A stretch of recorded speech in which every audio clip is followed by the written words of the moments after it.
How's everyone doing tonight? Little angry at me for even asking? That's fair. Well, I will just say that while I am not good, I am better for being here with you. Now let's get to the news.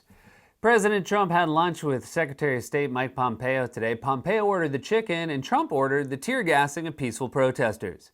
President Trump tweeted yesterday that the Republican National Convention will not be held in Charlotte because of social distancing restrictions put in place by North Carolina Governor Roy Cooper. So now the only place left is that pool in the Ozarks. Now I'd like to introduce our next speaker, Mike Pompeo. Swim on up here, Mike. Here he comes, splashing around. Not the best swimmer, but he's making his way. If we could just move our inner tubes to the side to make a path, a channel. President Trump claimed on Twitter yesterday that his administration had, quote, done more for the black community than any president since Abraham Lincoln. Are you serious? You've been terrible for the black community. That's like Godzilla bragging he's done a lot for the Japanese community. When asked by reporters yesterday if President Trump was projecting calm to the country, Republican Senator John Thune said Trump, quote, has moments.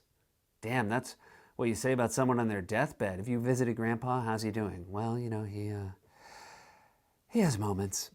Republican Congressman and white supremacist Steve King lost his race in yesterday's Iowa primary, which is tough for King because his race is like his favorite thing.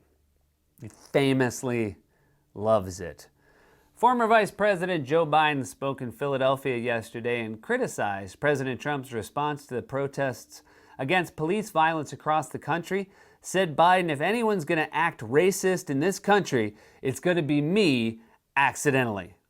According to a new poll, 53% of American office workers worry that their current skills will be outdated in fewer than 5 years. Skills like no-pants budget meetings. Royal Caribbean has announced that due to coronavirus travel restrictions by the Canadian government, it has canceled all cruises that pass through Canada through October. So if you plan to take a cruise to Canada in October, you're doing cruises wrong, I think. I'm not an expert, but today was National Egg Day, which comes before National Chicken Day. But wait, Chicken Day happened last year, which came after Egg Day, which came before. Damn it! Karen Chee, everybody. When the news is dark, you can count on America's sweetheart, Karen Chee, to write you a joke about National Egg Day. Thank you, Karen. I miss seeing you. Today was also, excuse me, I'm on an Egg Day high. Today was also National Tailor's Day, or so it seems. Mike Scollins, you can right off. You know what? Show me a picture of Karen again. So it seems. Hi, Karen. And finally, researchers now believe that having sex with someone you are not quarantining with can increase your risk of getting the coronavirus. Unless, of course, you're an essential worker. Mike Scollins again. You won me back, buddy. Throw Mike up there. Let the people see Mike. There he is. That was a monologue.